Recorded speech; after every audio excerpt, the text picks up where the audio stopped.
Yo. We are live. Thank you. Come on in. Y'all know what time it is. Had a good birthday yesterday. I appreciate everybody making it so special. Y'all are far too kind. I had a ball just chilling and enjoying life. But we're going to get into this Diddy news. Diddy something else. Good morning, good afternoon, good evening, good night, whatever time you watch this, we getting it in. So let's get started.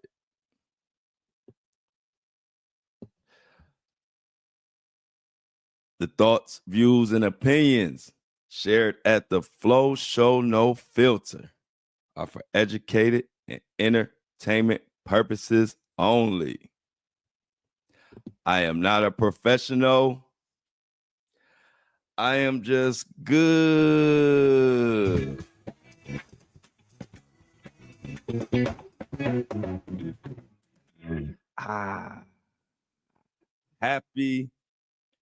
Happy Friday. We made it to another freaking Friday.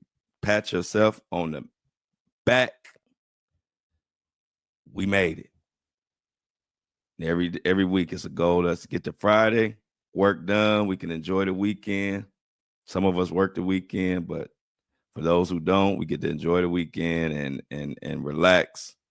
Special shout out to everybody out in the atmosphere, everybody in this chat, everybody on Apple and Spotify. Y'all all came together and made my birthday amazing.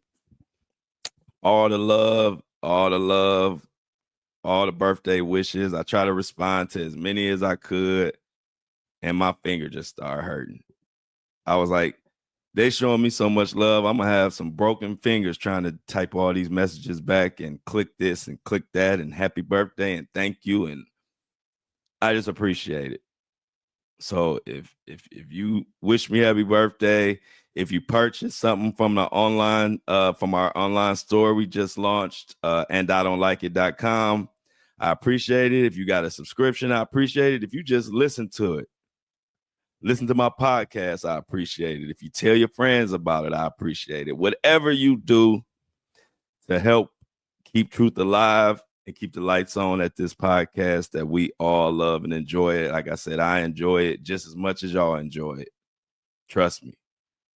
You know, if you're getting up at 6 a.m. to work on something on your birthday and excited about doing it, you know you're doing the right thing. You know you doing what you're passionate about. So thank you guys for allowing me to do this podcast and keep the truth rolling and keep talking about what the hell we want to talk about. I appreciate y'all for that. That's the best birthday gift I could ever ask for. Now, we'll put all that mushy stuff aside. More mushiness, birthday over. It's back to business. Hawk, Diddy, and the rest of them gonna get it. Where you at, Jiggler? The Jiggler. So before I get into the Diddy, well, let me let you know what's going on with Diddy first. Diddy has a new indictment that we have to talk about. I see True in the building. She missed my birthday yesterday, but True, y'all know who she is. Chrissy says, happy belated birthday, Team Pisces. Thank you. Good morning to the morning crew. Thank you. Yes, Michelle. Yes. I appreciate everybody, Grand Rise and Breakfast crew. So Diddy got a new indictment. We're going to talk about it, and we're going to dig into it a little bit, too, because a lot of people saying, well, there's no new charges. Well, it's some info in this indictment that if you really look into it, it just explains further that Diddy is cooked. Like we always say, he cooked, he crock-potted, he waffle makered, he deep fried. He foreman grilled, he air fryered, all of that. And we're gonna talk about it. And we're gonna get into a couple of interviews and this and that, a little clips I want y'all to hear. But yeah, Diddy in trouble. And I'm guessing Jay-Z is probably happy that it's much more attention about to be on Diddy now. Because damn. But first, Ariel, before I get to it, one of our listeners has brought a cause that of another boycott. She was the one. Ariel brought the blackout and asked me to talk about it and spread the word. And I did that. I told you if anybody who listens and support this show, send me some messages. If you have a special cause or something you want to make aware, give people an opportunity to participate in, just send me a message. And I always do this disclaimer. If you don't want to participate, that's on you. This is not me pushing anybody or telling anybody what to do. This is me giving my platform to the people who dedicate and listen to me and support me. And like I said, if you want to help out and participate, you can. If you don't, that's fine. We all grown. You do what you want to do. So anyway, this time is she wants me to announce. I'll just read it verbatim. She says, "Hey, Flo, just wanted to send you an update on the next corporate blackout starting tomorrow, which is today. Is today, which is March 7th. It'll be March 7th to March 14th. There will be they're boycotting Amazon and for the DI and amongst other things. Amazon getting all kind of money, so they could use a boycott. But she said, I was hoping you could spread the word on the podcast. This one will last a week, so it's got some more momentum. And she's currently catching up on my podcast. So apologies if I spoke on it. I did not speak on this. And so thank you, Ariel. So if you want to participate in the boycott of Amazon, it starts today and ends March 14th. Power to the people. We trying to let them know, let the people in power know we want to be listened to. We don't want you up there just doing whatever the hell you want to do. We don't want you just swinging your black marker all over the place and not paying attention to what we want as a people. So again, thank you, Ariel, for bringing that attention. If you want to participate in the Amazon boycott, it starts today and lasts to the 14th. That's on you. I appreciate it, Ariel. As always, she keeps us in tune with what's going on, the boycotts and where the people are uniting. And you know, this the number one thing about this platform is people uniting and us united. I'm not falling for the banana in the tailpipe with all this up top. They just try to say stuff. So then we argue. And then next thing you know, now we ain't unified. And we the ones paying $100 for eggs. We don't need to be arguing. We need to be unified. We need to stay unified and understand that, hey, I might say some different than what you think on some things. I'm sure you got some takes I don't agree with. But at the end of the day, we going to stay united on this platform. And if we disagree on a few things, we just going to agree to disagree. And we're going to keep moving and stay united and let them know we not playing. So with all that being said, let's get into it. People in the chat, don't let me forget to thank everybody who shopped and the subscribers. I normally don't, but a reminder about halfway through this show would be great. I definitely, because I don't want to forget. So what the hell is going on with this new Diddy indictment? Well, that's the question everybody wants to know, and we about to get into it. Oh, and we have a famous prisoner that spoke on Diddy too. I'm gonna slip that in on y'all. So let's see what's going on with this Diddy indictment.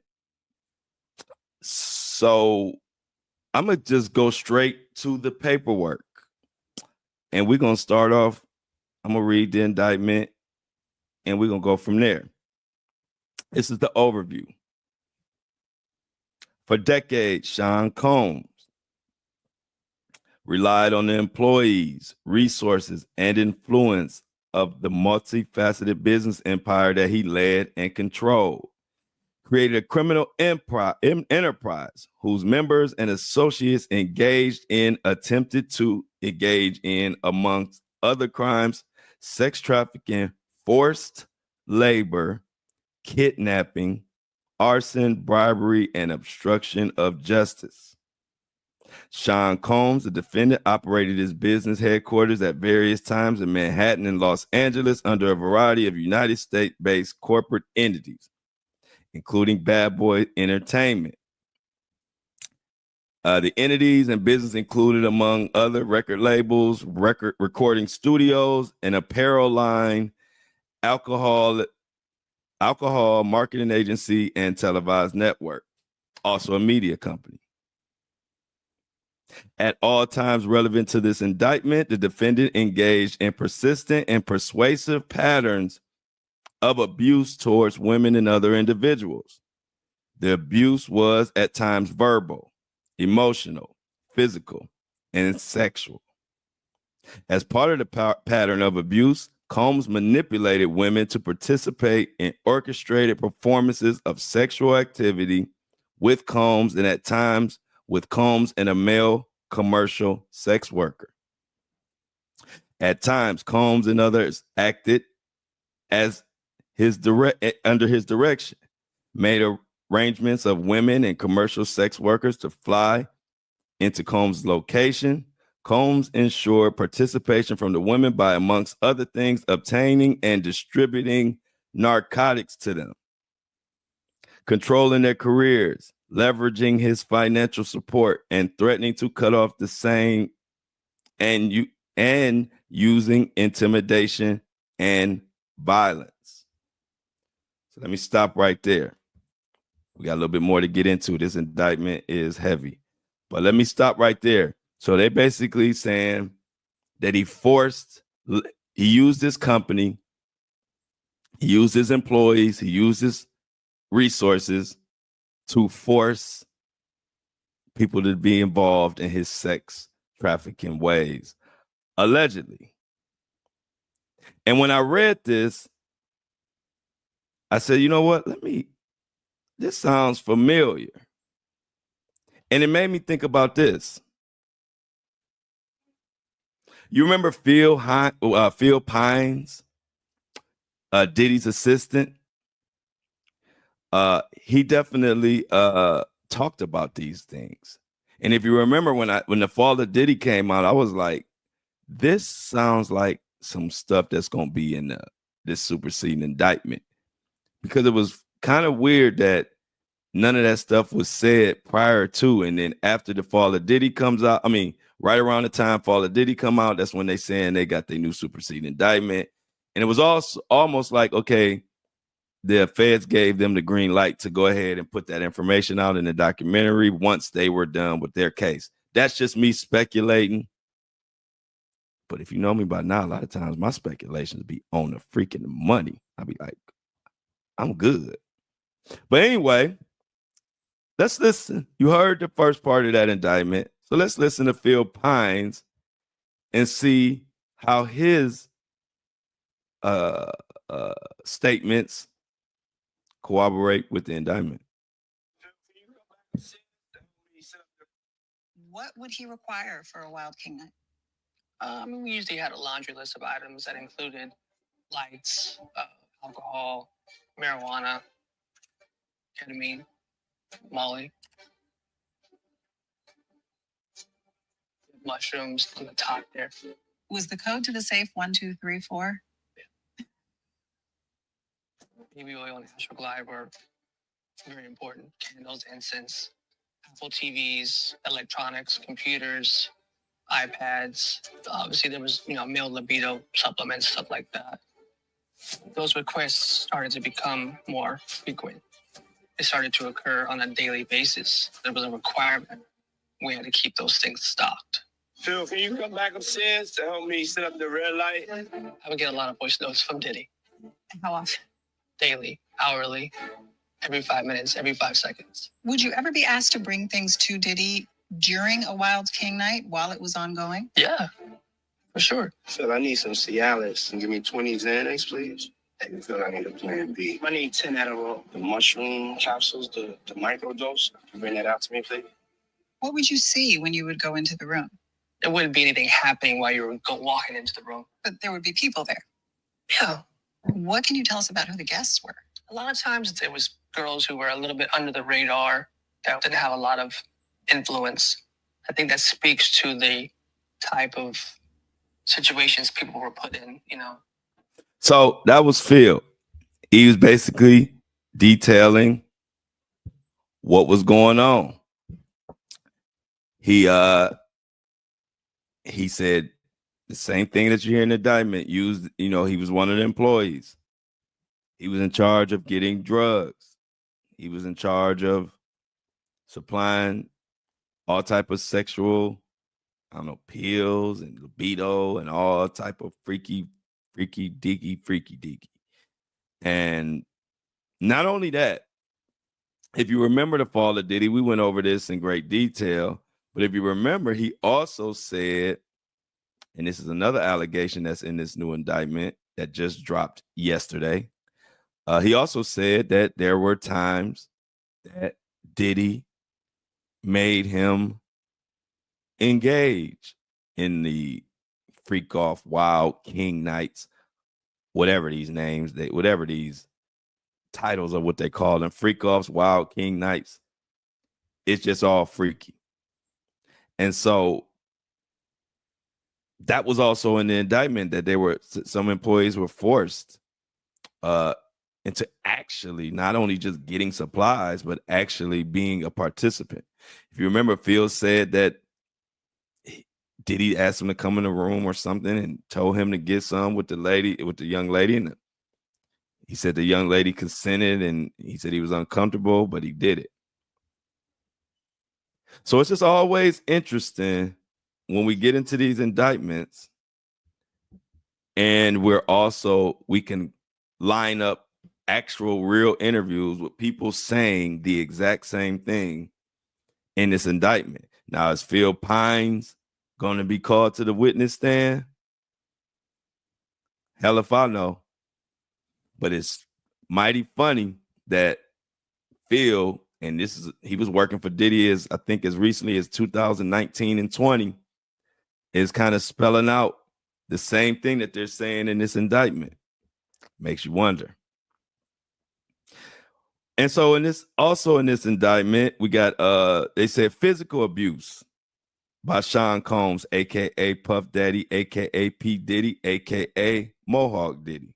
Now, of course, I added Mohawk Diddy. In the indictment, it just says Puff Daddy, aka P. Diddy. So the defendant, on numerous occasions, from at least in or about 2009 and continuing for years, Combs assaulted women by, among other things, striking, punching, dragging, and throwing objects at them, even kicking them. And then they go into talking about the hotel and more forced labor. And when you're talking about forced labor, you get into some heavy stuff. I mean, they don't play about force. I've been an entrepreneur most of my life, so I've had businesses and I've dealt with, compliance issues and stuff like that. They don't play about forced labor. They don't play about, I'll just say, illegal labor. And they damn sure ain't about to play about forced labor when you involve in getting people to go buy drugs, getting people to look for sex workers, getting people to do all kind of nasty stuff against their will. They're not playing with that. And I don't know if Diddy and his attorneys realize how serious this is, but this is serious. And I don't think they're taking it serious enough. It reminds me, I told my best friend this story. I said, this is where it reminds me, we were playing basketball. I was on the basketball team. And we were playing a team that was, we were good, and we were playing a good team. And, we were so caught up in the hype and believing that we could just walk on the court and because we were who we are, you just walk out there and just win. And so we walked out, we started the game. Immediately, the game was like 20-0. Like they immediately got off. Coach called a timeout. I'm thinking he about to say something come up with some game plan or give us some strategy. He said something that was funny, and I'll never forget it. When I told my friend, he laughed. He said, he called a timeout. We go to the huddle, and he leans into the huddle, and he says, I'm just calling this timeout to let y'all know that the fucking game started. And we were floored. And that's all he said. In other words, y'all not attacking this with the seriousness that you're supposed to be attacking this game with. Y'all think this is a joke. And so I'm just calling this timeout to remind y'all that the fucking game started. And then we went back out there and we played our A off and actually won the game. But I'll never forget that. And it reminds me of this. I'm like, is Diddy and his lawyers, are they not going to realize how serious this is until the judge gives them 100,000 years? And then they're going to realize how serious it is? Because up until this point, they acting like this is a jaywalking ticket. Or like it's just, oh, nothing. They're just trying to attack him because he's a black man. Not to mention all of these crazy stories we're hearing, all of the video we see where he's stomping Cassie. They don't get it. And that is another reason why Diddy is going to be cooked. So let's get into this article, which deals with the implications and what's going on, because there's more going on with this indictment with Diddy. This is coming from NDTV World. Sean Diddy Combs accused of forced labor in new indictment. So U.S. prosecutors on Thursday unveiled a new indictment against Sean Diddy Combs, accusing the hip-hop mogul of forcing employees to work long hours and threatening to punish those who did not assist in his 2-decade-long sex trafficking scheme.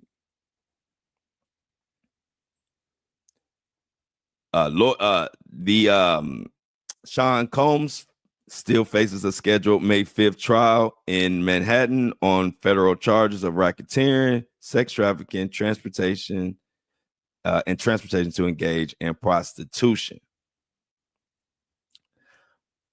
While the new indictment added no new charges, as we've already talked about, it described what prosecutors called the forced labor that Combs demanded in connection with the racketeering conspiracy.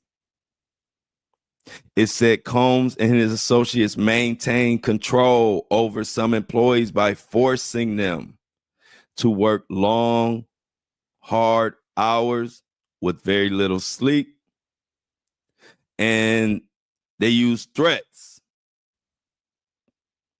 And in threats, they're talking about even physical force, financial harm, psychological harm, and reputational harm. In other words, they used whatever means they could to threaten these employees to help him with this illegal that he had going on. And in doing so, Combs, assisted by members and associates of the enterprise, caused these employees to believe they would be harmed. Told them that they would lose their job if they didn't comply with Diddy's trifling demands. My words, not the article. Such pressure caused one unnamed employee to engage in sex acts with Combs. Could that be Phil Pines? Let me read that again.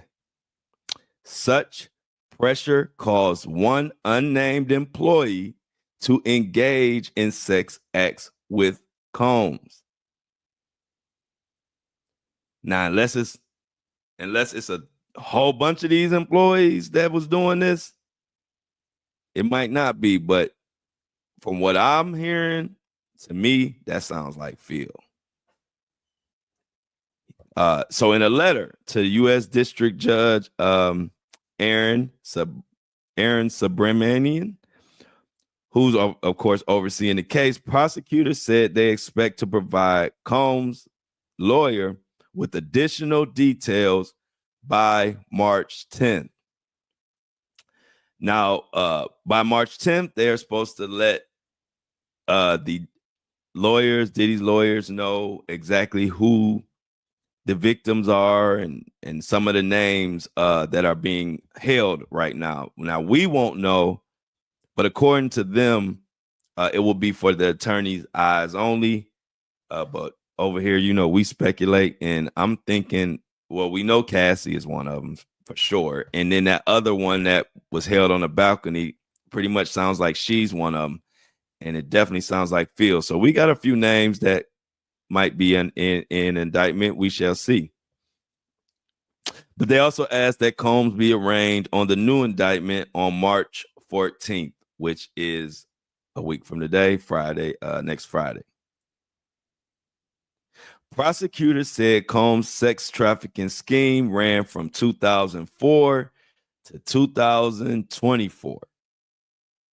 So all you have to do is look at all the cases in between that time from 2004 up until now, and you'll get a clear idea of who they're talking about in this indictment.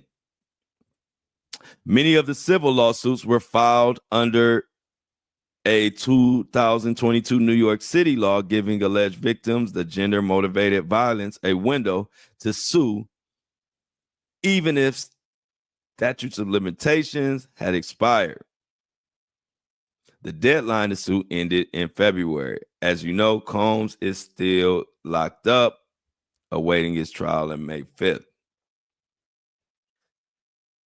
And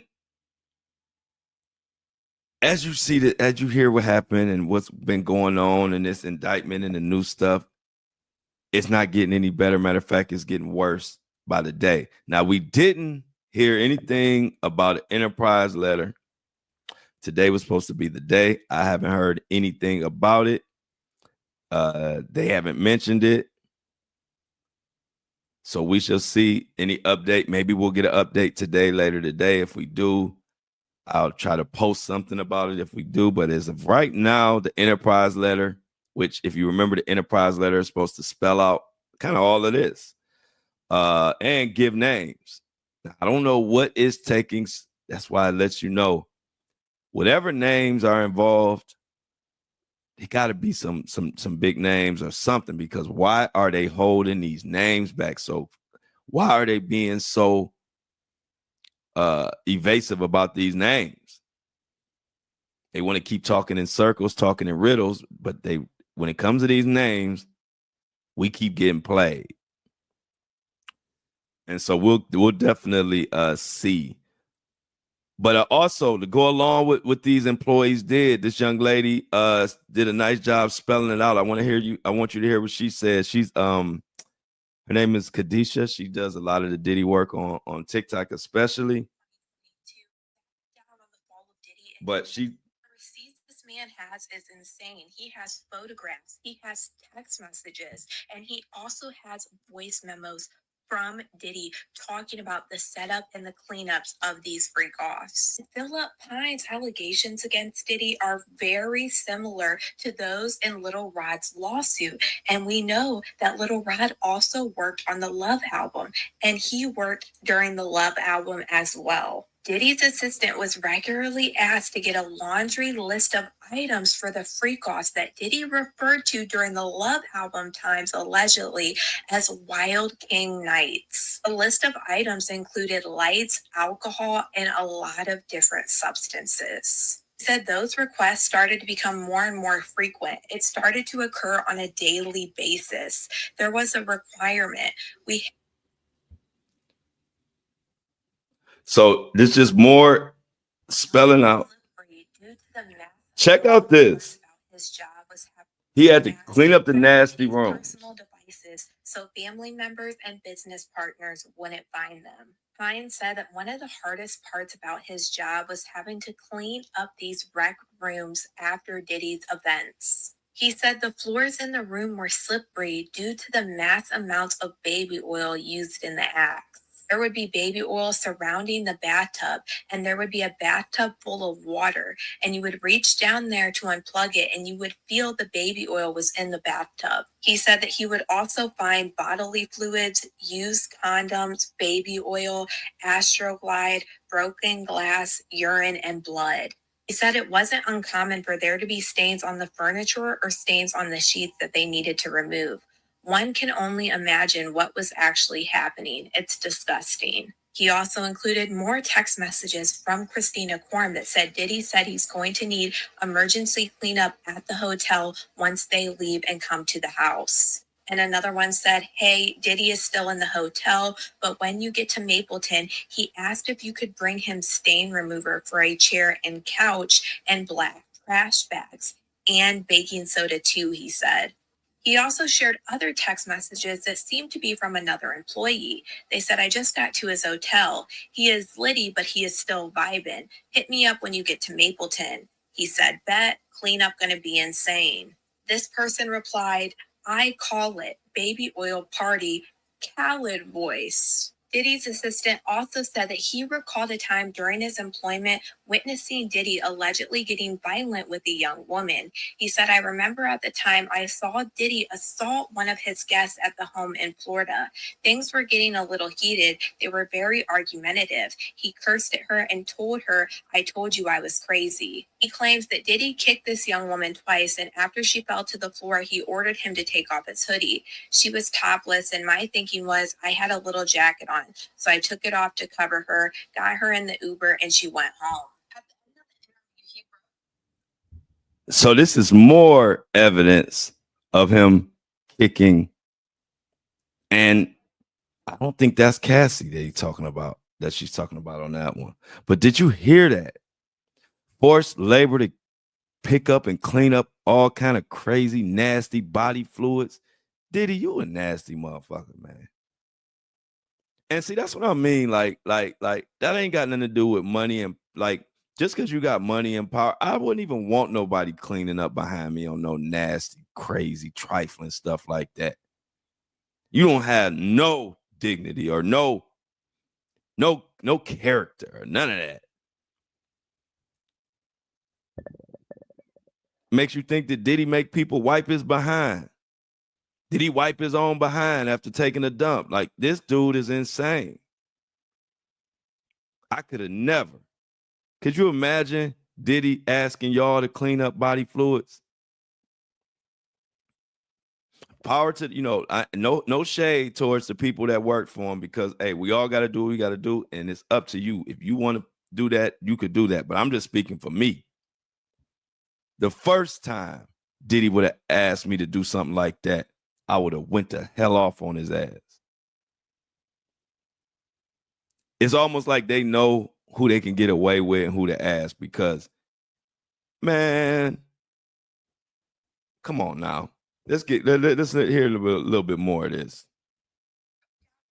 And described that Diddy allegedly ordered him to have physical relations with the girl to prove his loyalty to him. He said he took a shot with Diddy and his female guests at the time, and he alleged that was Diddy's way of making sure that you felt comfortable. He said he then went back to the office and sat there, and then he got summoned again to take another shot. He said that he remembers Diddy allegedly saying the words, prove your loyalty to me, your king. He claimed that Diddy grabbed him by the shoulders, gave him a massage like a coach would give a player that's about to enter a game, handed him protection, and then pushed him to the girl that was sitting on the couch. He said, I froze before it took place. I didn't know what was happening. In that moment, I felt like, is this fun for him? Is this a test for entertainment? Does he know he's doing this? Is he that gone? I didn't know what to do. He then said that the woman gave him consent and nodded her head, and he performed for a little bit, and then he ran out of the room as soon as he didn't see Diddy in his sight anymore. Honestly, just my opinion on this, I think that this former assistant for Diddy possibly got caught up and he had no choice but to give his statements, and this is why he testified to the grand jury. And cooked. Didn't I tell you in the beginning of this episode, he cooked? This lines up too much to what this what this new indictment is talking about. And these prosecutors and these feds are not playing. Anybody that think that Diddy just gonna smooth his way out of this one, I got a volcano in Alaska. If you want parts in it, I'll sell it to you. But ain't no way. Y'all know what I would have been like, I'm out. I ain't cleaning shit, Diddy. You crazy. And anybody working for you crazy, because I'd rather flip burgers. I'd rather do anything than to be part of this trifling web of Diddy that just is just non-stop trifling. The trifling never stops with this dude. And I just don't, what pisses me off is I just hate when people take advantage of people like in this way. This is crazy. Y'all know I fight for the everyday worker and how we get treated and how they treat the worker. I don't care, like I say, the DoorDash delivery, whoever. That pisses me off more than anything, because we all need money. We all trying to survive. We all trying to pay our bills. And because Diddy had much more money than the average person, he used that to make people do weird things, do things against their will. And I've seen it. You know, person trying to pay their bills, they don't have time to stop and say, hey, man, what? I can't do this. But then it's up to a person like Diddy to calm, just appreciate people and treat them like they're supposed to be treated, man. This is crazy. I don't like it to the motherfucking T. Like all the way.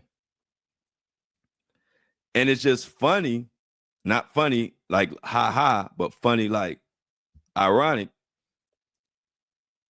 Everything in this new indictment was spelled out in this fall of Diddy and by Phil and by some of the other employees. Now, what I'm wondering is, he has conspiracy charges. And I've been saying this from the beginning. People are starting to catch on, but I've been saying from the beginning, where are the co-conspirators? We need to see and hear who the co-conspirators are. You can't have conspiracy by yourself. So I know there are some co-conspirator names coming. You can't be the only one in a conspiracy. A conspiracy, it takes more than one person to conspire. And so that's what I'm waiting on. Like, who are these co-conspirators? And are they trying to get people to talk? And is that why they holding off on naming names?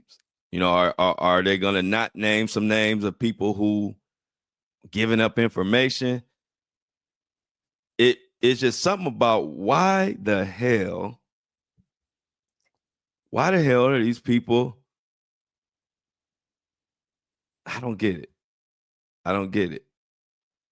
Why are they hiding them so much? What's taking so long for the names? Like I said, the only thing I can think of, maybe these people, they're trying to see who gonna help and who not helping, or who giving up information. And so maybe that's why they just not rushing to put the names out. I don't know, but I don't like it at all. And another thing that went on is they're bringing up, what is her girl? It's the girl named Amanda, the young white woman, or she was a girl at the time that was on live with Diddy, and he was talking about, well, you know the story. I'm gonna let this break, but this, with these new allegations and all these people starting to talk, it's just like once something comes out, it like breathes life into another part of the story. You remember the white girl, the young little white girl that Diddy brought into his house? That's starting to go viral again. Tell me if you remember this story. Watch the clip that I'm about to show you. Remember, as you watch the clip that I'm about to show you, remember the charges that Diddy has been pressed with, and keep an open mind. This is for. So, I was on the streets, and then Papa Combs decided that he would like to be a caring man. So then he saw me, and decided to pick me up and said to come inside and play with his kids. That was on a live stream, by the way, and afterwards, Diddy tried to cover it up, but you can clearly hear her words there. He picked her up off of the street and said to come in and play with his kids. Pretty crazy, right? Especially when you consider the charges currently against Diddy, including allegations involving a 9-year-old. Would you want your daughter to be going over to Diddy's house? I imagine not. Well, in this case, it was live streamed exactly what happened. And it gets so creepy when you realize that she wasn't even there with anyone in her family or even there necessarily to be with other children of Diddy's. She was there because he saw her and wanted her to be. And then I always come over. Yeah. And it's Ava Brioni Combs. That's the most creepy part right there. He kisses her on camera. It's on the cheek, but that right there alludes. Thank you, Shauna. Yes, it was Ava, not Amanda. I know I couldn't remember her name. It's Ava. Thank you, Shauna. Y'all remember Ava? That was a creep. If you want to go back and listen to that live now, oh my God. So we were talking about this yesterday, how stuff was so much, it was so many red flags. It just lets you know how even me, like this isn't an indictment on you guys or people not paying attention. Even me, anybody, we saw this stuff, and because we had those blinders on of how we look at celebrities and Diddy and this and that, we didn't pay that any attention. But when you think about it, how creepy is it for a Diddy, a diddler, a Mohawk Diddy to be on live telling a story about a young Ava in this video? Man, she couldn't be no more than 13. I'm going to give her 14, maybe 14, nothing past that. I'm thinking 13, somewhere in there. Saying that Diddy, Papa Combs saw her in the streets and asked her to come play with his kids. No mention of parents, no mention of no guardians. Then she's telling a story on live, and then he kisses her on the cheek. This kid he just met,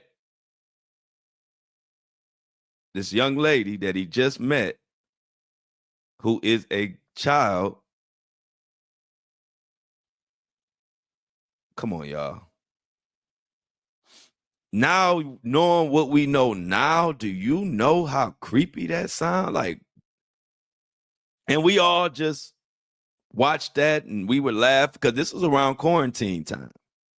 This was like COVID around that time. We were all kind of like, in our own world, staying out of the streets. And I remember watching it. We all laughing. I was, I didn't, at this time, I'm not thinking nothing crazy, but at the time, no. But now it's almost hard to watch. And when you think about it, if any normal person, I don't even want to use me as an example. That's how nasty this thing is, but just a person. And if they saying, hey, I got this child and I told her to come play with my kids, and the child calling the person Papa this, Papa that, no mention of no parents, no guardian. You don't see no parents, no guardians, nothing. And then you kiss her on the cheek.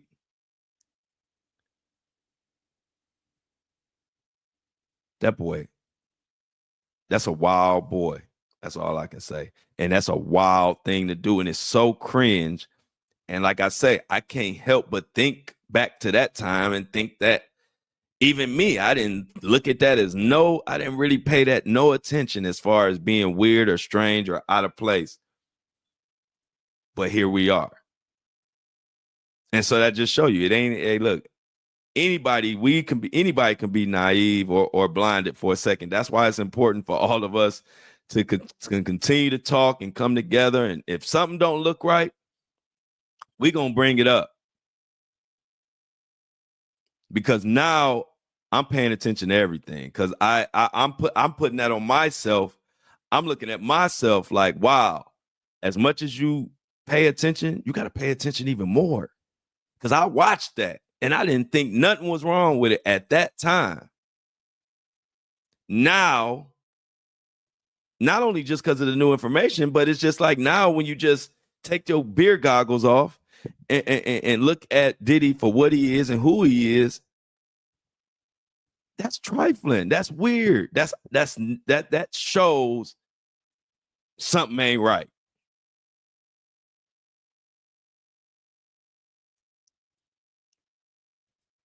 And so it's going viral again as this new indictment drops.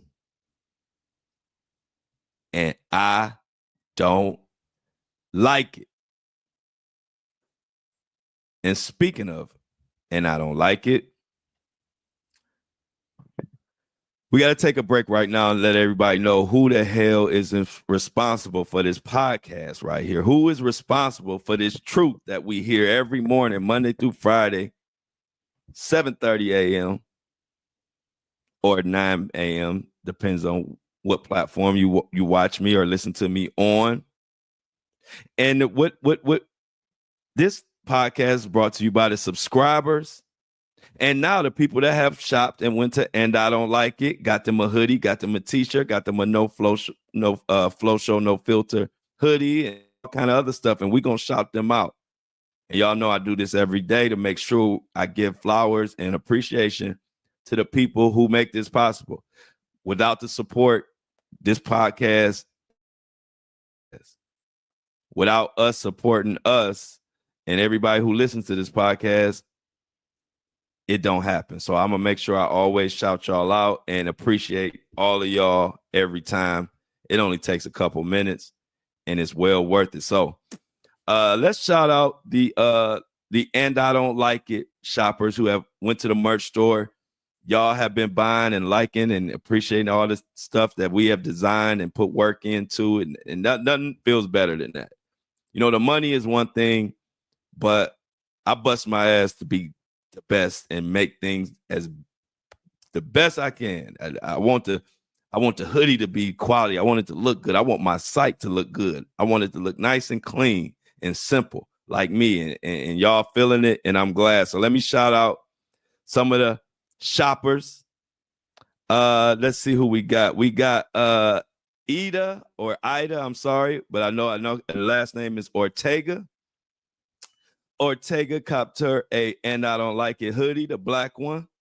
I appreciate you on that purchase. Who else we got? Amanda Bayer. If I said that wrong, I apologize. She got her an And I Don't Like It t-shirt, white with the black lettering. Emily Ann Mars also got the Flow Show t-shirt in white with black letters. Diamond Gonzalez got an And I Don't Like It tee, white tee with black letters. Jamise Reed got her the Flow Show No Filter tee, white with black letters. I appreciate all of y'all purchases. Y'all are amazing. Y'all, we almost out of our first order of clothing already. So get yours while they last. And as a matter of fact, right now the t-shirts and hoodies are anywhere from $5 to $15 to I think even $20 off one of them. But I know they're like $5 to $15 off right now. And that was supposed to be from the soft launch, which was Thursday. That was supposed to carry until Friday, which would be today. But you know how I do, man. Y'all show up and show out so much. I'm extending that. So go ahead and get you a t-shirt, hoodie. I'm extending it to Monday. Monday, everything goes to full pricing, but I'm extending it through the weekend. So go ahead and grab you a hoodie or a t-shirt. They loving them. And it's funny because it's like split right down the middle. It's a lot of And I Don't Like It. And then it's a lot of Flow Show No Filters. It's like a 50-50 split on what everybody buying. A lot of people getting both lines. So it just is an amazing feeling. And y'all know, man, I really care about delivering a good product. And I ain't just talking about the clothes. I'm talking about even coming in here and doing the show.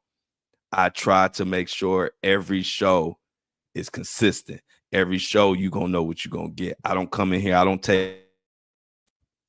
When I come up, I'm coming to bring it. So thank you for supporting, because I work hard to try to give y'all. Also, let's go to the subscribers. We got another subscriber of the day. And so let's shout out the subscribers for keeping the truth alive. Y'all know me. I'm too busy speaking up and boycotting and calling out billionaires left and right. I don't want none of their corporate money, because I don't want to compromise this show even in the smallest percent. So my goal, and I'm glad that y'all understand my goal, is to have a self-sufficient podcast media platform that's for us, by us, and it's not influenced by no outside money, corporate, none of that. And I'm glad that y'all understand that, and y'all have been subscribing, and that will make my dream come true. Because I told y'all, if I had to wake up in the morning and come in here and talk about bubblegum shit that don't mean nothing to get my money, I couldn't do it. I don't care how much they were paying me. 80% of the motivation for me to get up and get on this microphone is because we talking about stuff that matter. We helping victims get closure.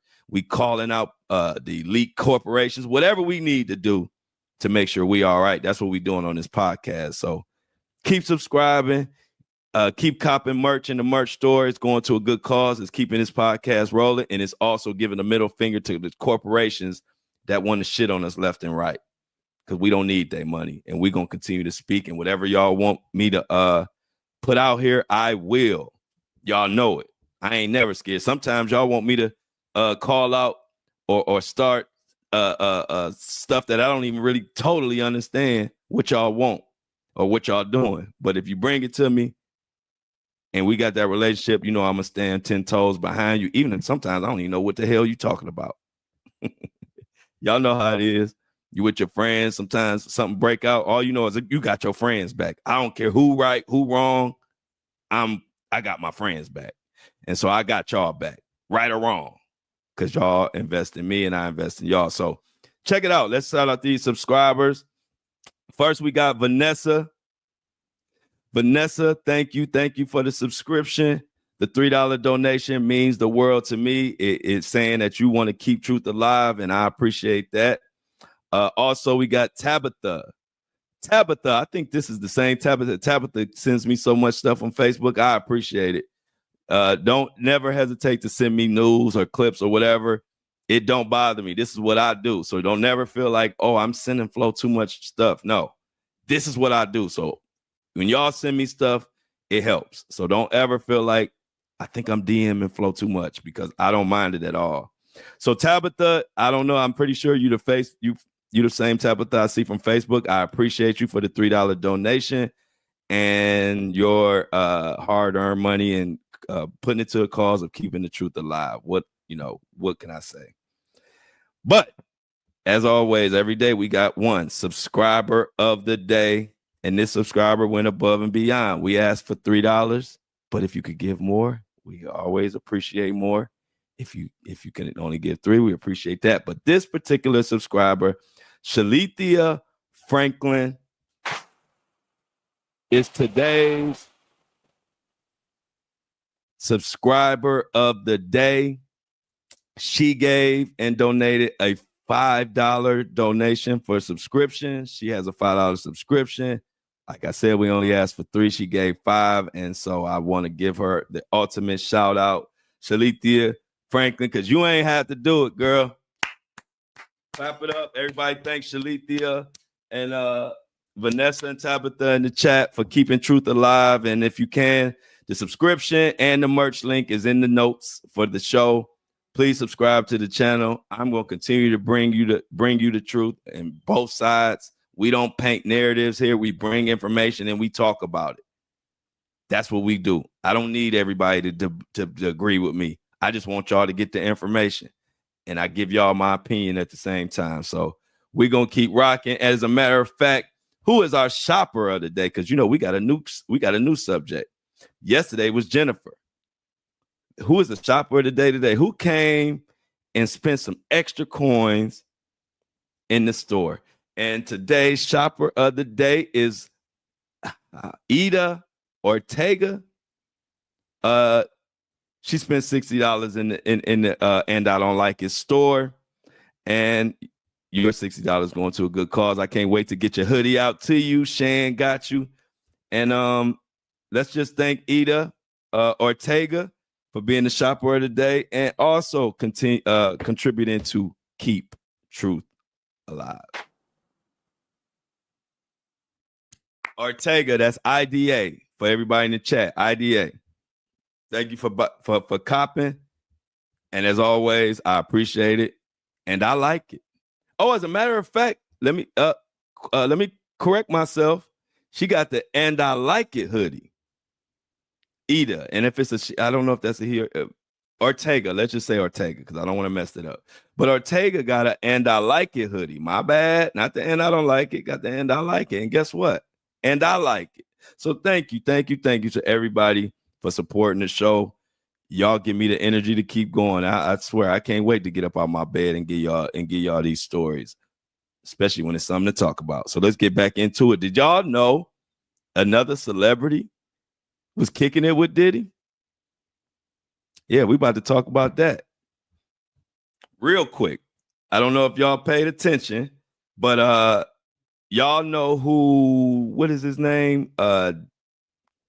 The crypto guy. What the heck is his name?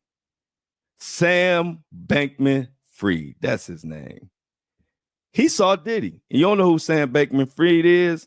Let me give you a quick reminder before I go into what he said. He had become a celebrity. There's no question. One of the over $150 billion in 3 days. One of the richest people on the planet, and certainly one of the youngest rich people on the planet. He's on the cover of Fortune this year, being compared to Warren Buffett. 30-year-old billionaire Sam Bankman-Fried, better known as SBF, saw a meteoric rise as crypto's golden boy. The more time I spent with Sam, the smarter I felt that he was. My goal is to be able to donate almost everything that I make. A seemingly altruistic billionaire looking to have a big impact. I'm giving about my legacy. Like, I care about the impact that I have. He struck me as somebody that was really trying to do something transformative. Which is why the crypto scandal that engulfed him shocked the world. News overnight, Sam Bankman-Fried is now in custody in the Bahamas. His $32 billion cryptocurrency exchange, FTX, goes bankrupt in a matter of days. $8.9 billion in customer funds are missing. I thought he was the Mark Zuckerberg of crypto. So they thought he was the Mark Zuckerberg of crypto. Only reason we talking about him right now is because he is in the sale of kicking it with Diddy, and he spoke on him. And I'm gonna tell you what he said. Let you hear what he said about Diddy. But yeah, just so y'all didn't know, that's the crypto guy that took all billions of dollars from all type of people. He's actually in the same prison as in jail as Diddy, and he's in there for 25 years. So he sat down with Tucker Carlson, and Tucker Carlson asked him about his interactions with Diddy and how Diddy was and blah blah blah. But I figured, you know what? Let's listen to it. I want y'all to hear what Sam said about Diddy and what's going on in there. You know, for Dr. Switches, it's so hard to do anything we don't have the digital world. So, like, have you made friends there? Are you hanging with Diddy? I think he's in there with you. He is. And I don't know, you know, he's been kind. I've made some friends. It's a weird environment. You know, it's sort of a combination of a few other high profile cases and then a lot of, you know, ex-gangsters or sort of, you know, alleged ex-gangsters. Yes. Definitely alleged. So what's Diddy like? You know, obviously I've only seen one piece of him, which is, you know, Diddy in prison. And, you know, he's been kind to people in the unit. He's been kind to me. It's also, it's a position no one wants to be in. You know, obviously I don't, as he said, it's kind of a soul-crushing place for the world in general. And what we see are just the people that are around us on the inside, rather than who we are on the outside. Oh, I'm sure. And you're two of the most famous prisoners in the world in the same unit. What do the armed robbers think? Well, it's a really interesting question. And of course, some of them, I think, are thinking like, wow, this is sort of a big opportunity, to meet people they wouldn't otherwise get to meet, which is, it shocked me that it makes sense from their perspective, but boy, that's not how I think about prison. Sorry to laugh. No, I bet it's not how you think about it. No, it's not. And laughing is all you can do sometimes. There's no better alternative. They're good at chess. So, they've been hiding so much of Diddy's identity, and we haven't really seen much pictures. We caught that one little video that actually people got in trouble for putting that video out where Diddy, said he was not guilty in the courtroom, and we haven't seen much prison. No prison photos or footage or anything. So, we all wondering what the hell going on. So I thought that was, I don't know, kind of cool to at least hear something that somebody's confirming that he's in there and what's going on. And I gather from what Sam said, he said Diddy has been polite to him, but he said it's a soul crushing environment, which also lets me to believe that he's Diddy been in there probably in a depressing state, is what I gather from Sam's some of the stuff he said. But yeah, so that's the crypto scammer. Is in there for 25 years. Said he ran into Diddy, or he's sharing the same area with Diddy or whatever. I don't know how it goes in jail. Pro at that. Luckily, God willing, God bless. But anyway, y'all, we're gonna get out of here. Apple and Spotify, appreciate all of y'all. If you want to boycott Amazon, it started today, ends next week, from the 7th to the 14th. Again, I appreciate everybody who went out their way to make sure my birthday yesterday was special. Y'all did an amazing job. I'm gonna say it again, best adult birthday ever, and it ain't even close.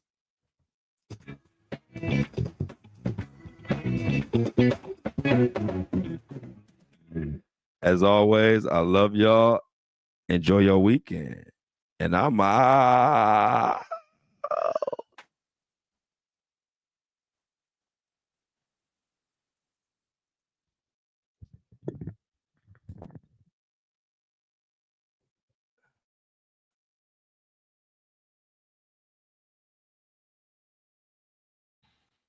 And just like that, another one is wrapped up in the books. Morning crew, what is up? Talk to me. Tell me something. I just talked for an hour straight. I know y'all got something to say. Let me get Apple and Spotify loaded up.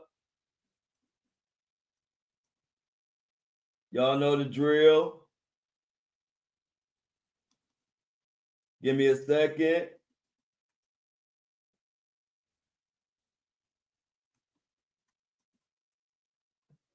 Man, I can't wait for this case to start. I ain't gonna lie.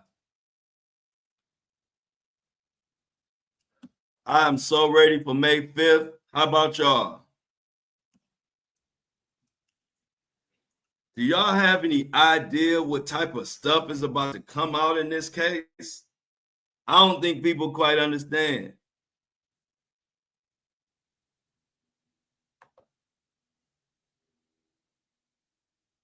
Oh yeah. It was fun watching. Yeah, y'all. Yesterday was a nice show. It was beautiful to watch. I enjoyed it.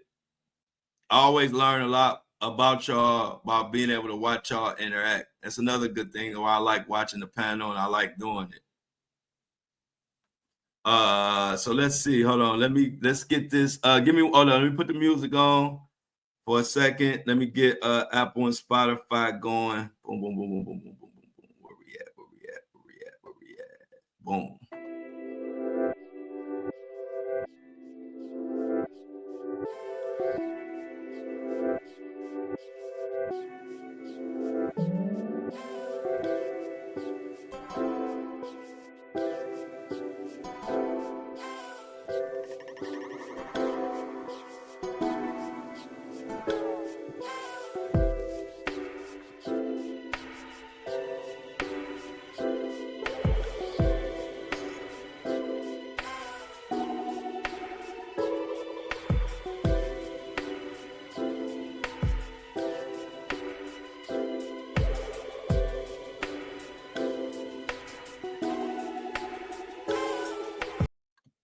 Back.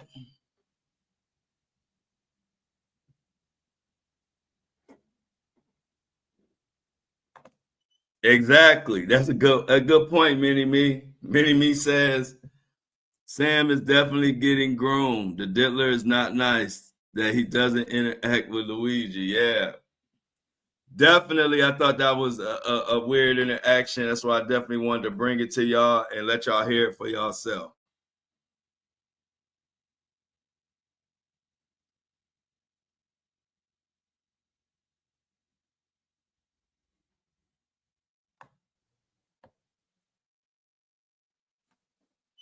What is going on?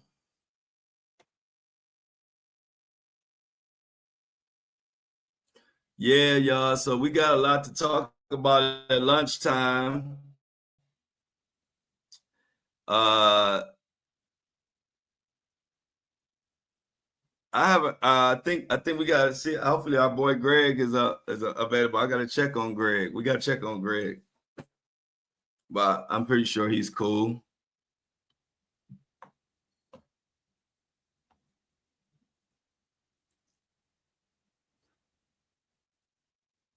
But what else we got going on? Oh yeah. She probably is confused, Patricia. I think you're thinking of Shanna. We got a Shauna and a Shanna. Shanna is always sleep around this time. Shanna will be on the lunchtime.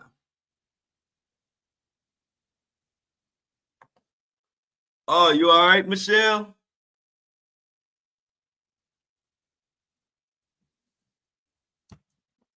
You all right, Michelle?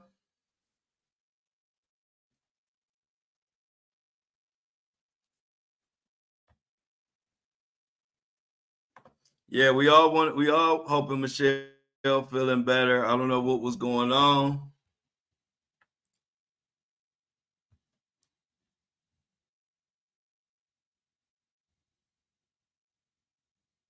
Yeah, when is that supposed to happen? When they supposed to get those astronauts, y'all?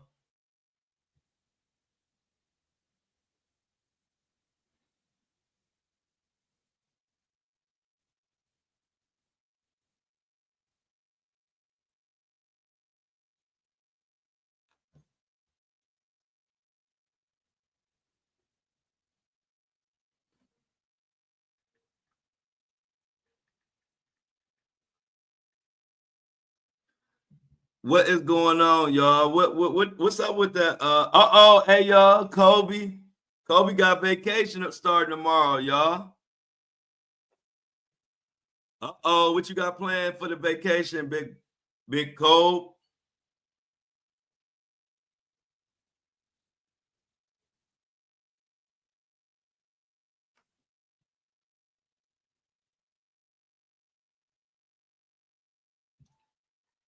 Felix, what you got plans? Kobe, Wampanobi? Hey, vacation sounds good.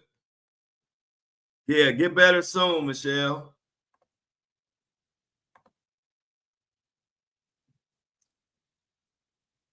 I can't wait. I'm ready for a vacation myself. Definitely ready for a vacation myself. Jamaica. I'm thinking about doing Jamaica. Anybody out there like Jamaica?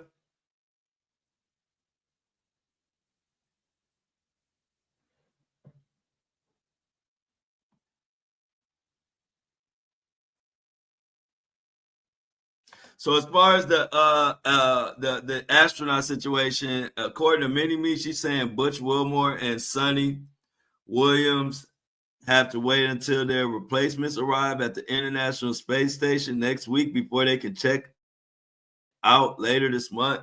Yeah, that whole thing is crazy. Oh.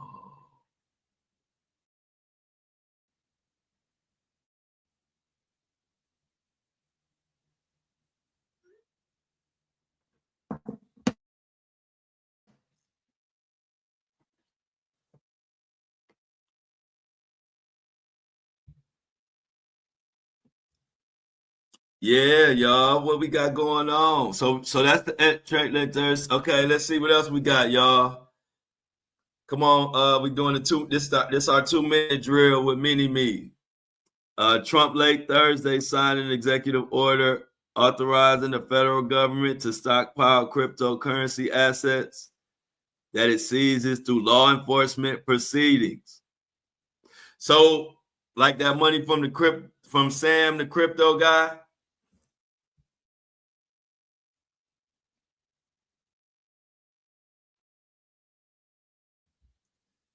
That sounds like a winner. Hard Rock Casino is always nice. Oh, okay. Yeah, that's sweet. Mini Me said she went to Jamaica. Oh yeah, I can't wait. I want to plan to have my son. I want that to be me and my son's summer trip. We normally do one every summer since he was, I think we started when he was about 6 years old, and we always did a summer trip. So this summer trip, I would like it to be Jamaica. I would like for me and my son and whoever go out to Jamaica and have some fun. I've never been to Jamaica. K Marie, everybody say good morning to K Marie joining the breakfast crew. We ain't doing nothing, just over here talking. Doing the 2-minute. I'm doing the 2-minute. Mookie said I love Jamaica. Went with Bob Marley too. I can't wait to go back. Thanks, Mookie. Yeah, I can't wait. We got another update from Mini Me. DC's Black Lives Matter Plaza is going away. The nation's capital city will remove the large painting of the words Black Lives Matter and on the street 1 block from the White House. So they going hard on Black Lives Matter, huh, y'all?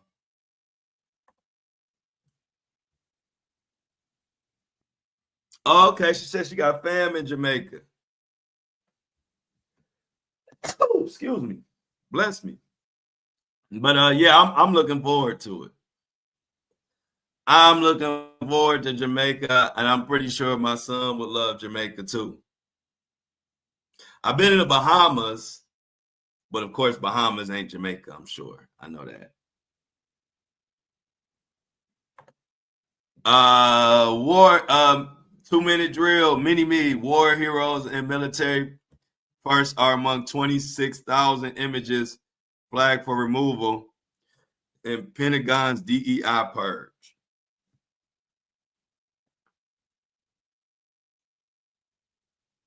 Thank you. Thank you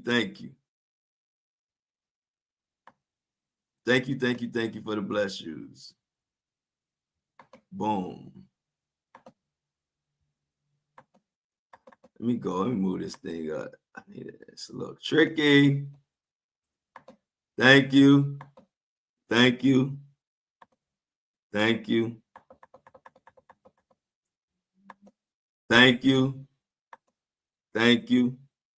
My son will be 18 May 23rd. Yep, he'll be 18 May 23rd. So looking forward to it. Can't believe I will have an adult child in a couple of months. Life comes at you fast, don't it?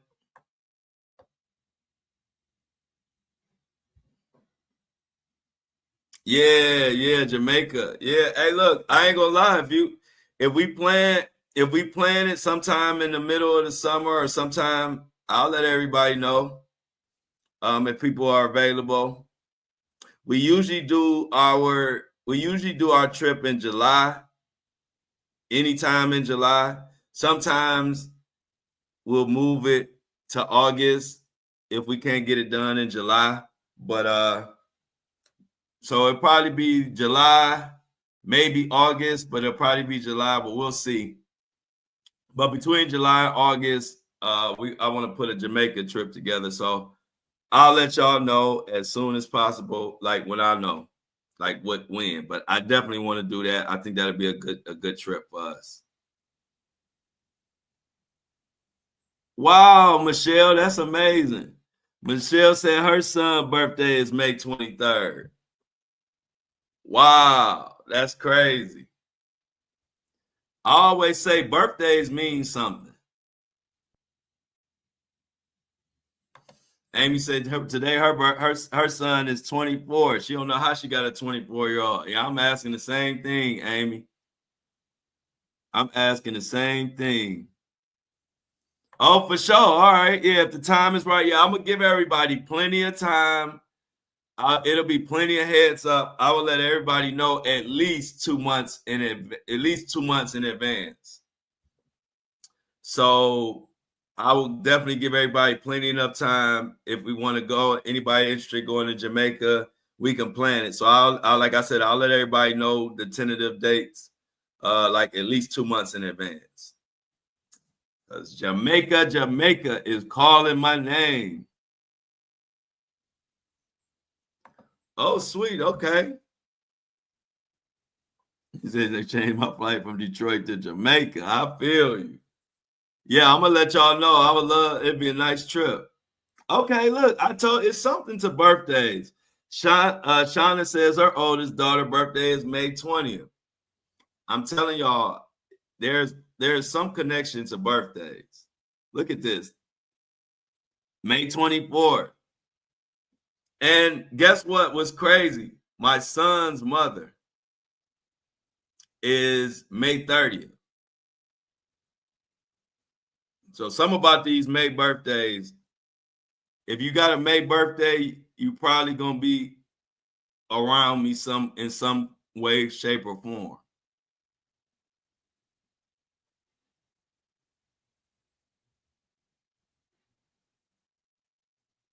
See, look at this. See, Tuck, oldest daughter, birthday is May 30th. See, I'm telling y'all, it's something to these birthdays. I always believe that. It's like anybody around me or just anybody that's close to me in any kind of way, their birthdays line up with like my son's birthdays or like my mother and father. So like my mother's birthday is August 17th. My father's birthday is August 31st. I bet you some people in the chat got some connection to some August birthdays. It's crazy. Some about them birthdays it connects us.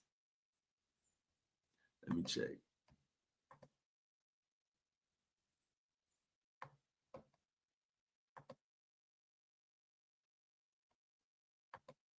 It's still downloading. So another 5 minutes. Y'all know it at 55, 5 minutes till. Remind me to upload the podcast. See? I told y'all. Look at that. She said she August 19th, Angie.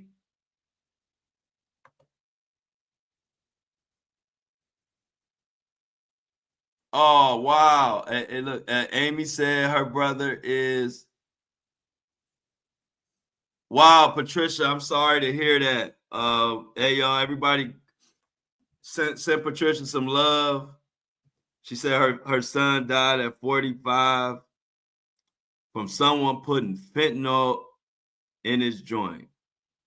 Sorry to hear that, Patricia, but that's a big reason why I do what I do. Just to do what I can to help bring awareness and help to stop bull crap like that and call people out. So I'm definitely sorry to hear that, Patricia. And you know, silliness and situations where they do where they do crap like that, those are the reasons why I do what I do. Because the world we live in is just cruel, and if you don't have a lot of us standing together and standing up, it'll be even a bigger mess, man. So my heart goes out to you, Patricia. But you, one thing about it, you in the right community, and we're gonna hold you down. We're gonna hold you down in this community. Sorry, everybody.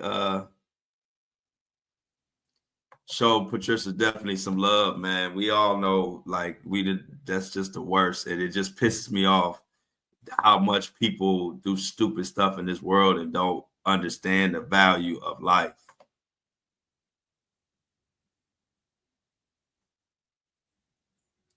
So I'm always do. That's why I tell people, I cover everything. I'm a very worldly person. I'm into sports. I'm into all kind of stuff. But I gotta talk about stuff that matter. That's what drives me. So I'm gonna always advocate in some way, shape, or form. It don't matter how big I get. I'm not gonna be on this thing talking about nothing stupid. I saw somebody else said they lost somebody that in the chat. I want to give them some love too. Let me see, who is that? I saw somebody say they lost their brother.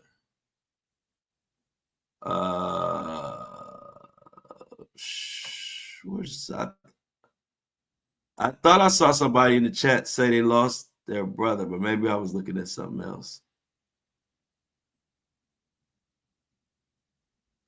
Well, I'm glad okay, Angie.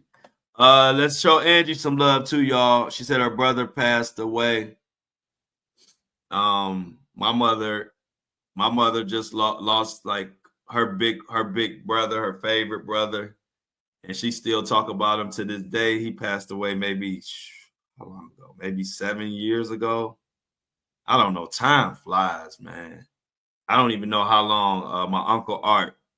So I feel your pain, Angie, through my mother, because she lost a lot of people, but her brother, Uncle Art, she always bring him up, so I know how it feels, what I ain't gonna say I know how it feels, but I can feel your pain through my mother, going through that same situation.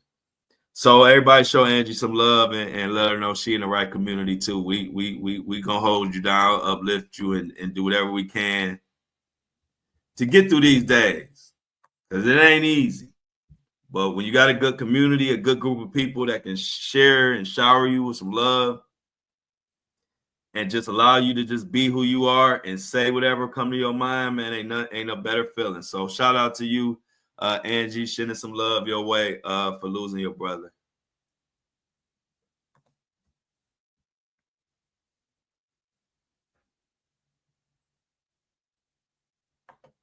Yeah, so yeah, man, I appreciate it. Like I said, man, always feel free to express anything you might be going through or anything you just might want to put out there. That's what we here for. We talking about news, but this platform is bigger than just talking about news. This is a family. It's a community. So and nothing comes before the family or the community. The stories, in my mind, the stories are part of it, but it's the community that we build, and that means more than anything to me. So condolences to Angie and Patricia. What else you got for us, Mini Me? Mini Me, you got some more 10-minute tickers for us? Some quick news bites I can run down for the crew? Oh yeah, this is going. Let me tell y'all a trick. So I'm out the country, right? So I am actually an hour ahead of the East Coast. So like I told you, when we start at 7:30, yeah, I hate moving clocks, Amy. When we start at 7:30, it's actually 8:30 for me. So I like having that extra hour, kind of to prepare. Even like the lunch show, it's actually 1 p.m. for me, not 12 p.m., but it's 12 p.m. Eastern. But now I ain't gonna have that hour cushion no more. So that means I gotta wake up, or I gotta do things even an hour sooner. So I hate when the time go back. I like having that little extra hour cushion. And anybody that be running behind schedule and this and that, they know that extra hour is so key. So God, please be with me on it as this time moves back up, because I've been doing so good, but that extra hour helps. I ain't gonna lie. That extra hour has been helping me be on time. I mean, y'all know I'm a stickler for time, or if I miss the time, it's only gonna be by a minute or two. But now I really gotta bust my butt because I don't got that hour of cushion. So thanks for reminding everybody that the clocks will move forward by 1 hour this weekend. Losing an hour for me. So I'm losing an hour of sleep. And then March 8th, we celebrate International Women's Day to honor and appreciate women worldwide. Oh, we had a good speaking of, yeah, Amy. Yep, I'm out the country, Amy. I ain't American, Amy. I'm a Caribbean. You thought I was an American? I'm a Caribbean. I'm a Caribbean. No, I'm just playing. But we had a panel last night of all women. Y'all know we always have our ladies' night. I think Thursday night is becoming ladies' night, but I don't know if Shan says she might want to do something on the weekend or when y'all decide whatever one day y'all want to do. But so far, it's been Thursday. So Thursday night has been ladies' night on the panel. And somebody was like, man, that's a good thing, man. You empowering women. And I'm like, I didn't even think of it like that. But hey, I'm glad to do that. But I didn't even think of that. I just like to see my community come together and talk and bond and talk about whatever they want to talk about. Shan Brandt brought an update on the Breonna Taylor situation. We all know the Breonna Taylor story. I don't want to go into it. It's going to piss me off. But yeah, so last night we had another ladies' night panel in Flo's house. It was a birthday celebration. And they did the same thing they always do. They said they were wrapping up around the hour mark, and then they ended up being on for a whole nother hour almost. So, shout out to the ladies for enjoying it. They gave me a lot of compliments. They complimented Shan and the whole community as a whole, everybody that comes together. And if y'all know, I've been telling, before we even start doing this, I've been telling y'all on the podcast for a long time that we have the best community online, and it ain't close. And now I'm glad that Shauna and Amy and Lauren and Felix, Mona, Michelle, Jennifer, everybody, Diamond, everybody who participated. I'm glad that y'all get to see what I've been saying, because y'all know me, I like receipts. So now y'all can co-sign that I don't just be talking shit when I say stuff. I ain't one of those people that just say stuff because it sounds good. I ain't wired like that. So if I just won't say nothing. So if I didn't have a great community, I wouldn't mention it. I'm not saying I would lie. I just wouldn't talk about it. Like, I don't say stuff to just gaslight people. And so y'all know I've been saying how great this community is forever. But now, thanks to the panel, they get to see, thanks, Mini-Me, they get to see exactly what I've been saying. And now you can tell. I don't be lying. I don't make up nothing. If I say it, it's true. And so I'm glad for the panel to get to see, because they even talked about how they appreciate, being able to come together, because of me bringing people together, and they loving each other, and they messaging people. They becoming friends like they knew each other forever. But that's just a reflection of the whole community. It's hundreds and thousands of us, and it's a blessing. Shout out to the algorithm for putting like-minded people together. Let me start this music real quick so I can upload Apple and Spotify.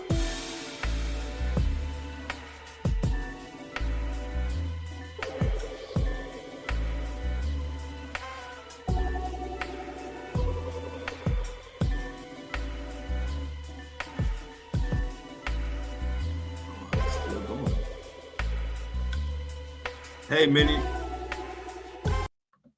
Hey, Hey, Mini Me, it's still download. It's still like mastering and mixing. So give me another 5-minute reminder. Thanks, Jennifer. I appreciate it. I appreciate y'all. But I'm telling y'all, what really made me happy about it is that y'all get to see what I've been saying. Because I know people, you see people say that all the time because they just trying to gaslight. Or they say, oh, I got the best this or the best that. My fans are the best. And they just saying it for hyperbole. They just saying it because that's what you're supposed to say. See, I wouldn't even say it. I'm not going to say it unless it's 1,000% how I feel. And so by y'all coming together, y'all can testify. Is it not the best group online? Anybody that's down with us, is it not the best community? We ain't arguing, we just talking. And guess what? We all got different opinions on certain things, but we just talk. And I've always known that people like that existed. It's just not, most people don't do their platform like that. Most people want to base their platform off arguing and just ghetto shit. And people going back and forth. That ain't my thing. My thing is this. We can disagree, but we can still talk. You can say what you got to say. I'm going to say what I got to say. And we're going to love each other after that. So that's why when people, every now and then when you have that person that say, oh, well, you said this about so-and-so. I don't like that. I don't know if I can continue to follow you. And I'm like, bro, go ahead on, because this ain't what this movement about. We got real love for each other. We don't judge each other on one take because you got an opinion about a story and I don't like it. Nah, I'm not going to follow you no more or be friends with you online no more. No, that ain't what this community about. This community is about people coming together and accepting everybody for whatever they feel. We all grown. We all came from different backgrounds. You don't know why I feel the way I feel. I don't know why you feel the way you feel. I'm not going to judge you on that. But this is going to be a space where you can come and say what you got to say, because we're not judging about no take. We brought together and bonded because of us investing time in each other and having each other back. We not together because we all stand on one accord against Elon Musk or against Trump or against the Democrats or against this person or against this group. That's not our bond. We bonded because we stand with each other and we support each other. And if that ain't how you move, this ain't the community for you. That's as simple as that. So let me see if this is back up and running. One of my sons is, look at that, August 17th. That's my mama. Look at that. I told you it's something to these birthdays. Birthdays, if you ever notice, people who are close to you in whatever shape or form, the birthdays will line up. I told y'all that. Look at Genuine. Look what Genuine just said. One of the sons is August 17th, and the other son is August 31st. That's my mama and my daddy's birthday. My mama the 17th, my daddy this August 31st. I'm telling y'all, I don't know what it is, but it's something to birthdays. Let me put the music on again, see if it's ready to upload.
Apple and Spotify is officially loaded.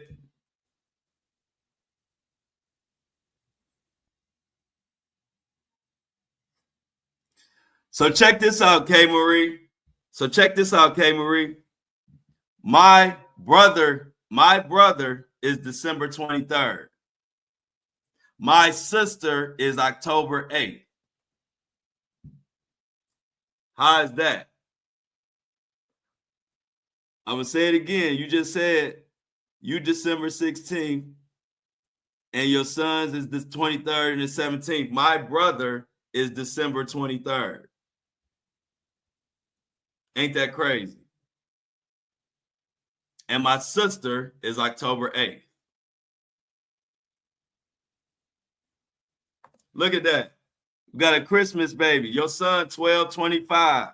Like I said, my brother is December 23rd. I'm telling you, man, I don't know what it is. I don't even get into astrology. I just have always noticed that people who are close to me that I vibe with, there's always some type of birthday correlations. I don't know what the hell that means, but it is true. It is true. I don't know what it means.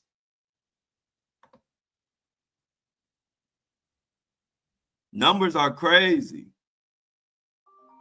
Look at this. So check this out. So look at this, Felix. Lauren says her mom's boyfriend is 12/25. Come on, man. It's all these months. It's 365 days. It's 12 months. But look at all these correlations. Like I said, I don't know what the hell it means. I'm not going to say that it means, I ain't going to say I'm no astrologer. I don't know about none of that. I just pay attention and say some reason these birthdays line the hell up. Know what I mean?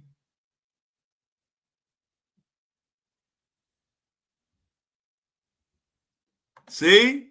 Now see, Tuck. I just told you my son's mom is May 30th.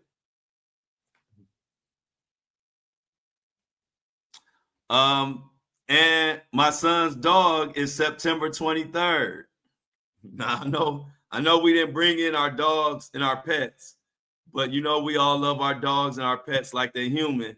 And our dog's birthday is September 23rd. And I didn't know that when I bought my son his dog, that he was September 23rd, and my son is the 23rd. And they twins. That dog and my son act just alike.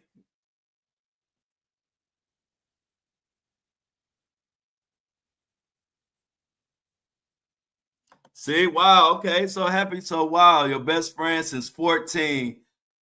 Her B-Day was yesterday too. Wow, Angie, I'm telling y'all.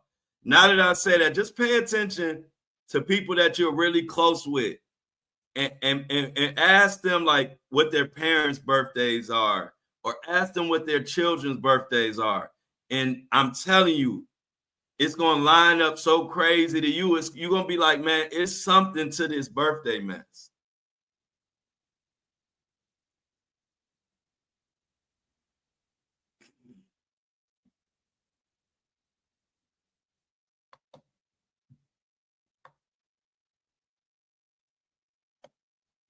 Oh yeah. Hey, Jennifer. I told you, we don't play about our birthdays, but shoot, in my family, you better know everybody's birthday, especially the women. You better know everybody's birthday or your ass is grass. So I'm glad you're impressed, but yeah, definitely you don't have much of a choice in our house, in our family. You better know. You better know everybody's birthday. But yeah, I do know everybody. I'm pretty good with numbers too, so that helps.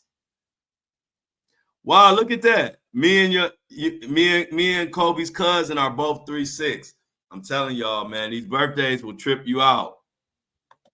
So, Michelle, your best friend's birthday is March 4th, and one of my closest cousins, his birthday is March 4th. Like literally if of all my cousins, if I was to say one that I'm closer to, it would be him, and his birthday is March 4th.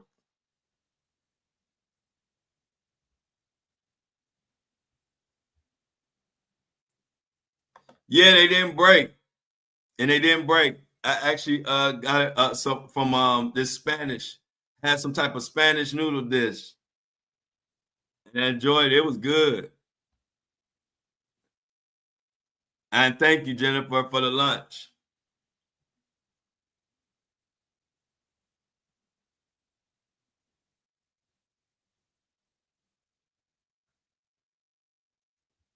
Look at that. She said, Mookie, my sister is 7'11".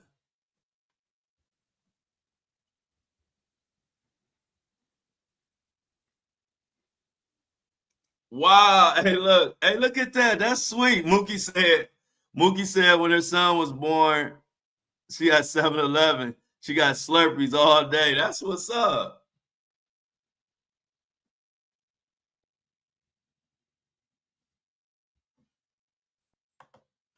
Oh, yeah.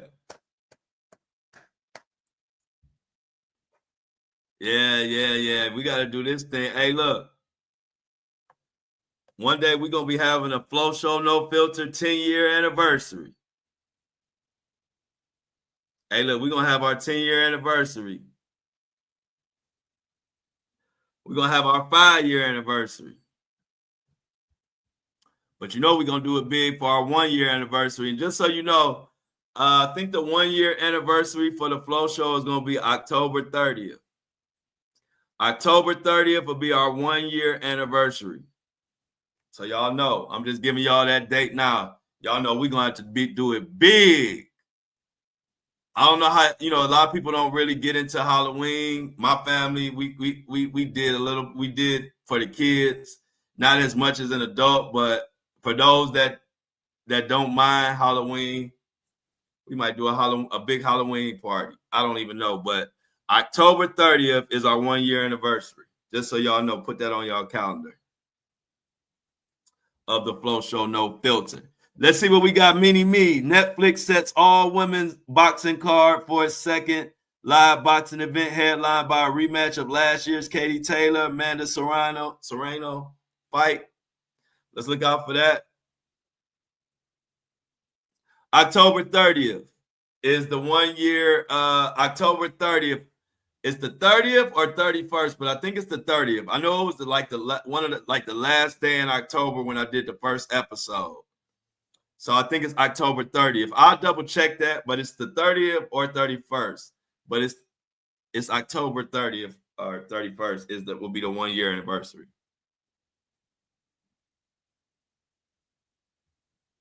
Sweet, Shauna. So Nadrima said her mom left her 7/18/18. She passed on her only living sister's birthday. Wow. My real father passed away 9/29/23. He passed on my mom's birthday. Want to talk crazy? That's weird to me. Yeah.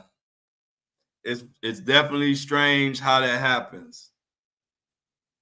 I remember my grandfather, who I carry his name. My name Harold. Y'all know if y'all follow me if y'all Facebook friends, y'all know my real name is Harold.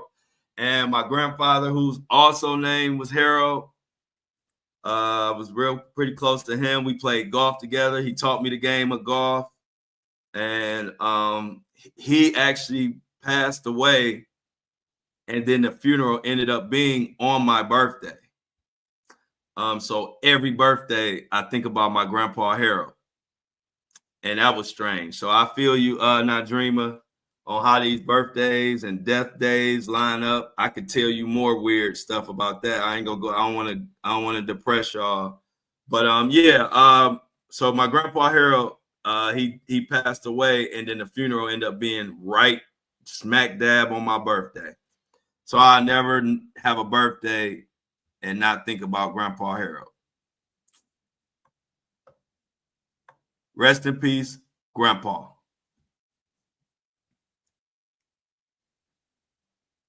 We them boys said some random got robbed. Yeah, I gotta watch that fight. I didn't catch that fight. You know I'm into boxing and fighting. So I gotta check that out.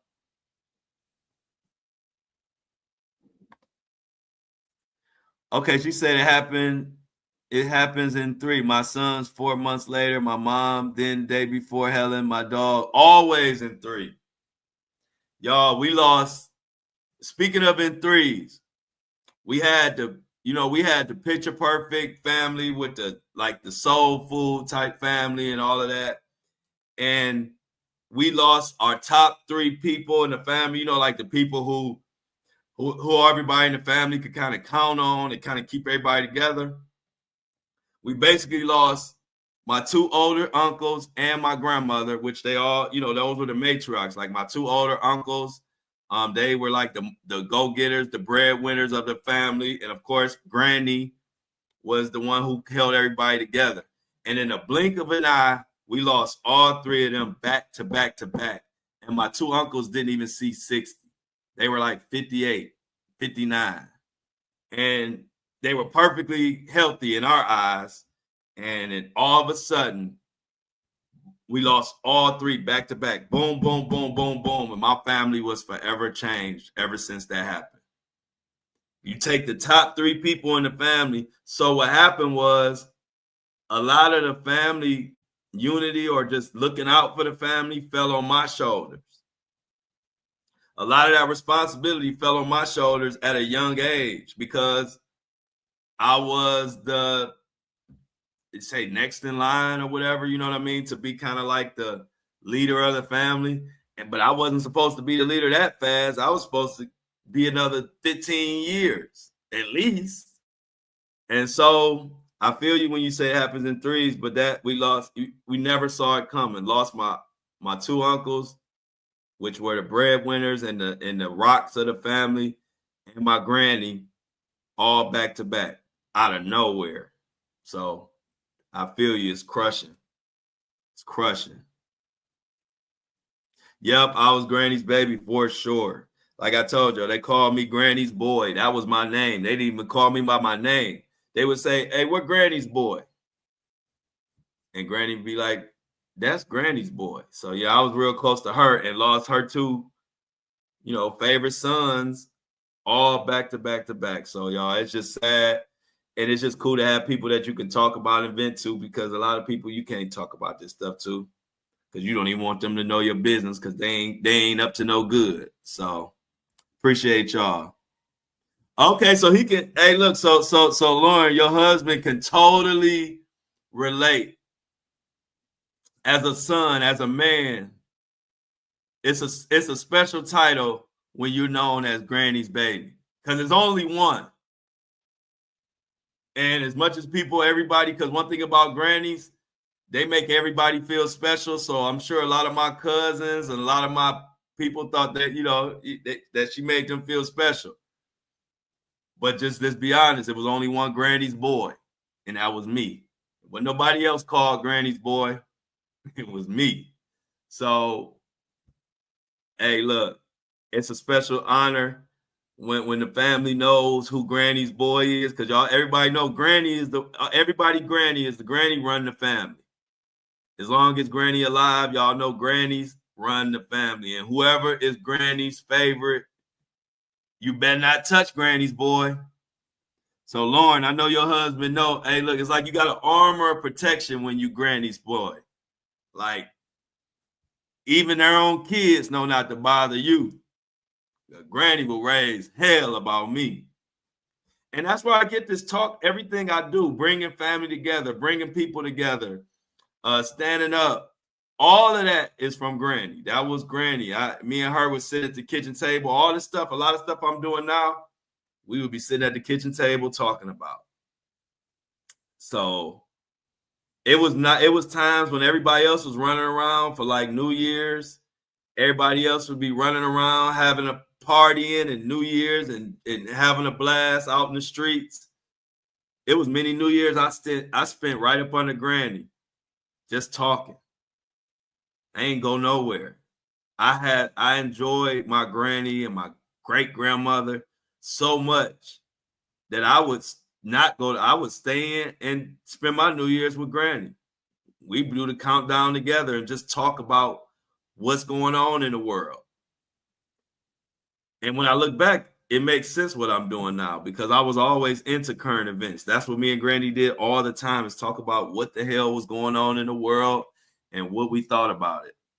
And so shout out to Granny's. And anybody who was ever Granny's boy or Granny's girl, you know what I'm talking about.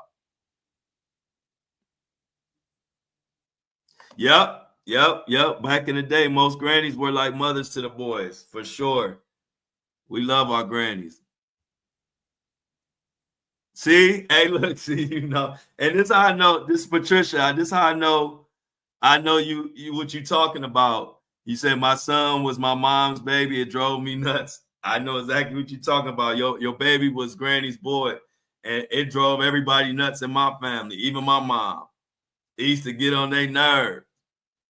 But Granny, we just had to. Granny. That's where I don't like it come from. Granny had a way with saying things to me. She didn't have to get raunchy and raw and nasty and cuss at me. Granny would drop some swear words here and there if she needed to, but towards me, she never talked like that. And I had her words meant so much to me that all she would have to say is she would call me Harold Jr. or Boogs. It depends. But when I was really in trouble and it was some school stuff, she would call me Harold Jr. And she would just say, Harold Jr., I heard that your grades ain't up to where they're supposed to be, and I don't like it. And when she would say, I don't like it, that would hit me like a ton of bricks.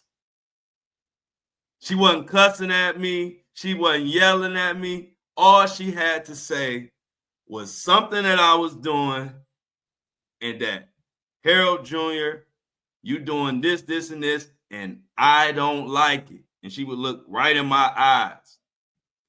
That would crush me. Next thing I know, I'm pulling my grades up. I'm doing everything I can because I don't want to hear Granny say she don't like it to me no more. So even I don't like it come from Granny. So just giving y'all some backstory. Exactly. You always, good point, Deborah. You always could talk to Granny about things that you couldn't talk to other people about. And that is so true. Hey, look, that is. Hey, look, you said my husband, Granny, cussed everybody out. Yeah. And see, that was the thing about being Granny's boy. I got to watch everybody get cussed out. I never got cussed out. But it was fun watching everybody else get cussed out. And it was always fun. Granny was the only one, and y'all will feel me on this. Granny was the only one who you could tell you could get your mom in trouble for. You know, other than that, you know, your moms have a dictatorship. You know, moms run the house. I don't care if dad around, who around, mom run the house, right? But Granny was the only one that you could say, mom is doing this, my mom, and then Granny going off on mom. That was the only weapon that you had for mom was Granny. And that was it. Other than that, you didn't have nothing coming. So Granny's was our only people we could run to when we wanted to tell on our mom or something that our mom did that we didn't like what our mom was doing. That's when Granny came in. I said, Granny. Yep. Granny had the higher ranking. Mom, only one mom had to bow down to was Granny. Exactly. Yep. Deborah, that's where I get this from, like planning trips, doing stuff. I have been doing trips with my son since I think he was 5, 6, or 7. So I started doing annual trips. I do annual ugly Christmas sweater parties. All of that comes from her. So yeah, my granny did the same thing, planned all the family reunions, all the holidays, all the trips, all the camping trips, all the fishing trips. All that was done by Granny.